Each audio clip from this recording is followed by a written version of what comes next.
Hi, welcome to Insta சுவை channel. இன்றைக்கி ரம்ஜான் ஸ்பெஷலுக்கு ஆட்டுக்கால் பாயா எப்படி பண்ணலான்னு பார்க்கலாங்க. அதுக்கு ஒரு டீஸ்பூன் சோம்பு எடுத்துக்கிறேன், அரை கப் துருவன தேங்காய், கொஞ்சமாக தண்ணி சேர்த்து பேஸ்ட்டு மாதிரி அரைச்சிக்கலாம். இப்போது ஆட்டுக்கால் வேக வைக்கிறதுக்கு கொஞ்சமாக கடலை எண்ணெய் சேர்த்துக்கிறேன்.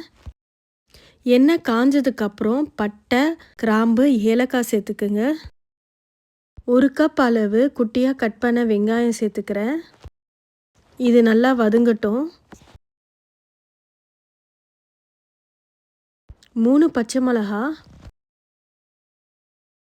கொஞ்சமாக கருவேப்பிலை. வெங்காயம் ஓரளவுக்கு வதங்கியிருக்கு. இப்போ இஞ்சி பூண்டு பேஸ்ட் சேர்த்துக்குங்க. இஞ்சி பூண்டு பேஸ்ட் வாசனை போகட்டும், அதனால் நல்லா வதக்கிக்கங்க. ஒரு கப் அளவு கட் பண்ண தக்காளி சேர்த்துக்கிறேன். கொஞ்சமாக மஞ்சத்தூள், 2 டேபிள் ஸ்பூன் வீட்டு மிளகாத்தூள். மசாலாவோட பச்சை வாசனை போகட்டும். அரை டீஸ்பூன் கரம் மசாலா, அரை டீஸ்பூன் சீரகத்தூள். ஆட்டுக்கால் பாயக்கு தேவையான உப்பு. இப்போ இந்த ஸ்டேஜில் நம்ம அரைச்சி வச்ச பேஸ்ட்டை இதில் சேர்த்துக்கலாம்.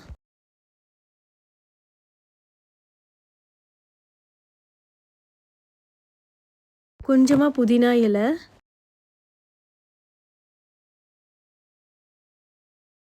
இப்போ இந்த ஸ்டேஜில் ஆட்டுக்காலை சேர்த்துக்குங்க.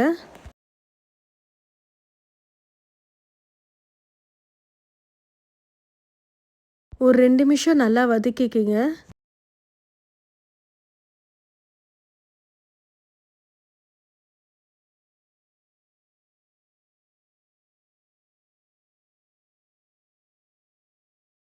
ரெண்டு கப் அளவு தண்ணி சேர்த்துக்குங்க.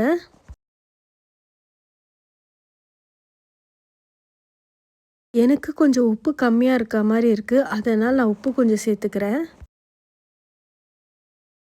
கடைசியாக கட் பண்ண கொத்தமல்லி சேர்த்துக்குங்க. குக்கரை மூடி போட்டு ஒரு 10லேருந்து 15 விசில் வரட்டும். ஆட்டுக்கால் நல்லா வெந்திருக்கு. சாப்பிடும்போது எலும்புலேருந்து ஃப்ளெஷ்ஷு ஈஸியாக வரணும், அந்தளவுக்கு வெந்திருக்கணும். அவ்வளோதாங்க, ரொம்ப அருமையான ஆட்டுக்கால் பாயா தயார். இது தோசைக்கு, இட்லிக்கு, இடியாப்பத்துக்கு, ஆப்பத்துக்கு ரொம்ப சூப்பரான காம்பினேஷன்.